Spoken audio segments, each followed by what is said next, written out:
Zach Lansing for NPHawks.com here with head baseball coach of the New Paltz Hawks, Matt Griffiths. Matt, how you doing? Great. Nice to see you. Good to be here, Zach. Going through our season preview for the 2012 season. You made it to your first SUNYAC tournament last year. What did the accomplishment mean to you and your team? Yeah, certainly it was huge. And not being in the tournament before, getting there was certainly a necessary step and one that we're looking to build on for sure. First berth since 2001 for the New Paltz Hawks. You returned 26 players from your team last year. You only lost 2 seniors. What advantages does that bring, having a veteran team? Well, it's huge. Just bringing back an experienced team, and certainly a team that had some degree of success last year. Certainly makes all the difference going forward. And the guys we've had here, some of them have been here for a long time and have been able to grow with us. And but having that experience and being able to get to where we got to last year and have guys that have been in those situations and having them be able to learn from that and build on it this year is invaluable for sure. 2019 overall record last year, 9-9 in SUNYAC. You had your first 500 year as a SUNYAC head coach. 87 wins in 5 years. As a skipper, what has you and your team improving, and how do you continue that? We're trying to improve every aspect of what we do, and I think with any team setting out for a season, I think certainly the goals are to win a championship. Although that's not something we necessarily talk about daily in those terms. We tend to focus more on the process and looking at the three. Looking at the three major components of baseball: defense, pitching, and hitting. We're looking to improve our goals and our objectives in those areas the best we can, and work on those things, and kind of really build on the process of what we're doing. And in the end, we'll get the results we want by executing our own game systems the best we can. Before we fully move on to the 2012 season, how in particular does the experience of making the SUNYAC tournament and then having the 2 losses in the first round, in the first 2 games, how does that affect your team? How do they respond? Well, I think, one, it makes them incredibly hungry. Certainly going 2-0 in the SUNYAC tournament last year was not our intent and our goal. But I think it makes them incredibly hungry to do it, not only do it again, but achieve much more. And I think the expectation is that we will be there this year, but this year we're essentially looking to win it.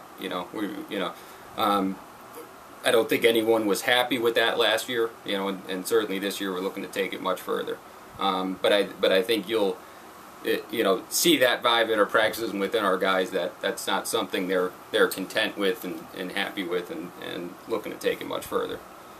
All right, let's jump into 2012. We have Chris Mastromatteo, the reigning SUNYAC and ECAC D3 Upstate Pitcher of the Year.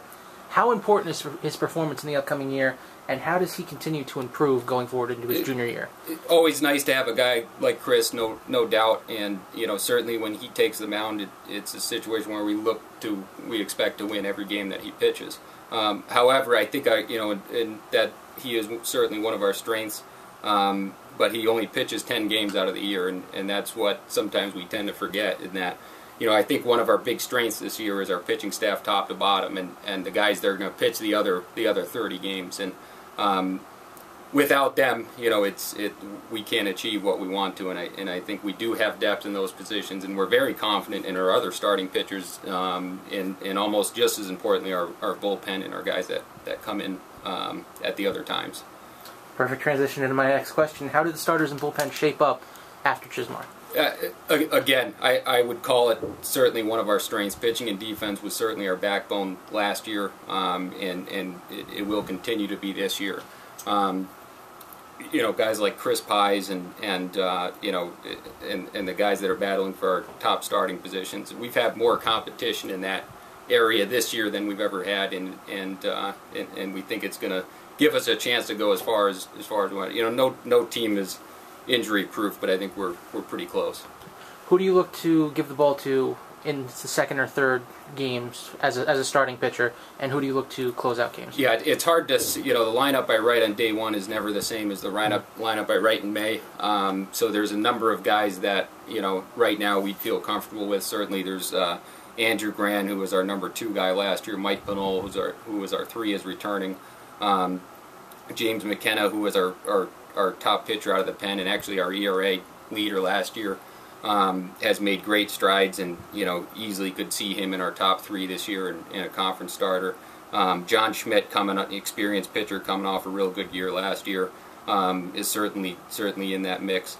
So I think there's a number of things that can materialize here, and that's what we have these games up front for, to kind of figure all that out. And but again, with all that being said, we're deep, and the fact that I have these tough decisions to make is certainly a good thing.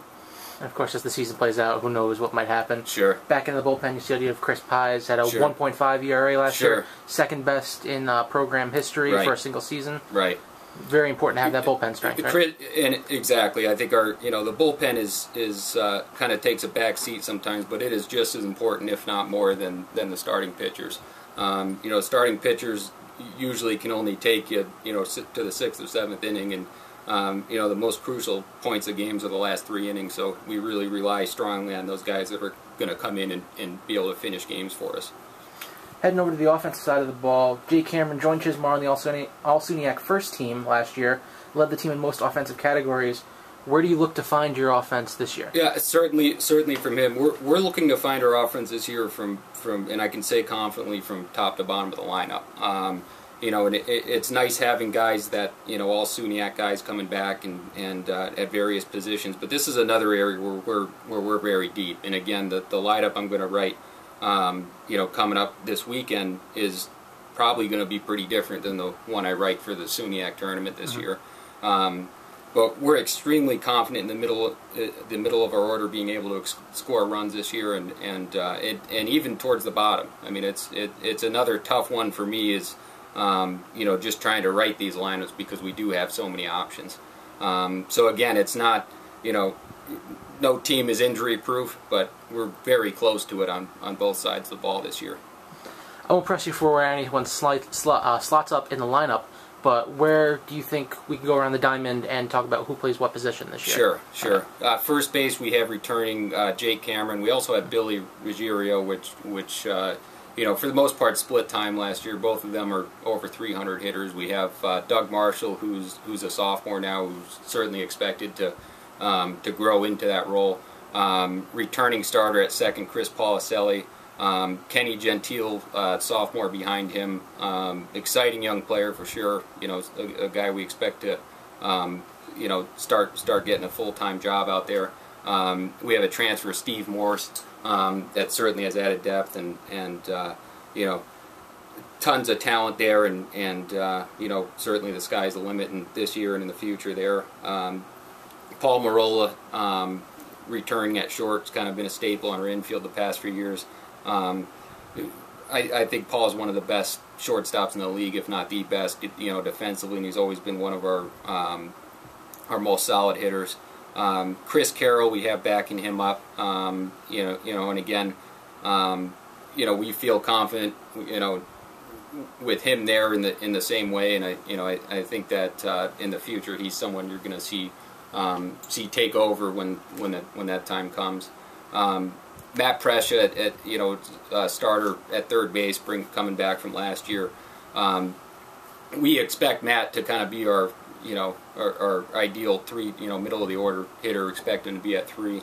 I think Matt's the best hitter in the league, hands down. I think his success is going to be huge, and the fact that he's one of the most consistent hitters we have. Mike Marish, senior, has been with us for 4 years, is also returning at third. He's been a big piece of what we've been doing over the past few years, and we expect him to have a good year for us.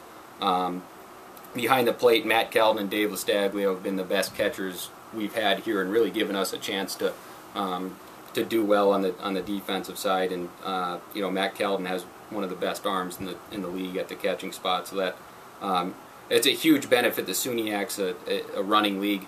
And to be able to go in last year and really have a chance to shut that part of the game down has been great for us. A number of guys in the outfield. Tom Pinola has been one of our most consistent hitters in right field, returning Phil Riccio in center. Jimmy Briggs in left, coming off his freshman year into his second year. We expect huge things from him, as he gets used to the college pitching. Transfer, Matt Carr, D1 transfer that's coming in. 2 transfers between Carr and Anthony Repetto, both transferring in this year. Expecting to get a lot of time this year, and in some cases probably earn a starting role and be a big force for us. So there's, like I said, there's we have tons of depth, but we have quality. It's not just quantity, and I think that's going to take us a long way. We play a 40-game season in the 2.5 month time frame. So we need a lot of guys that are durable and that can come in off the bench and play right away. Finally, what are your goals and aspirations for the season? What do you tell your guys on a daily basis to strive for, and what do you tell them for the season? Right. Again, certainly we have our ultimate goals, but that's not necessarily what we're talking about on a daily basis. We're essentially focusing on the process. We have very specific goals in each area of the game that we're looking to work on every day in practice, and once we start playing our system the best we can, the results and the numbers will take care of themselves. For instance, on the pitching side, something that we rely on is making sure the leadoff batter on the opposing team every inning doesn't get on base. Because when he does, 60% out of the times they score. So we take pride and work very hard on making sure that pitchers are getting ahead in the count, throwing first pitch strikes, and doing whatever we can to make sure that leadoff man doesn't get on base so we can kill the inning up front. Tons of examples, okay, but in each area we have different objectives, and we call it our system, and we look to play our system the best we can, regardless of the team that we're playing on any given day.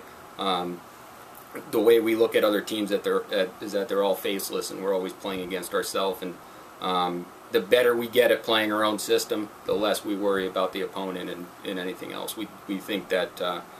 In more cases than not, when we lose games, we're going to be beating ourselves and not so much, our opponents. We try not to focus on that. All right, thank you very much, Matt. Looking forward to a strong 2012 season. All right. Zach Lance, PHawks.com. Thanks, Zach. Appreciate it.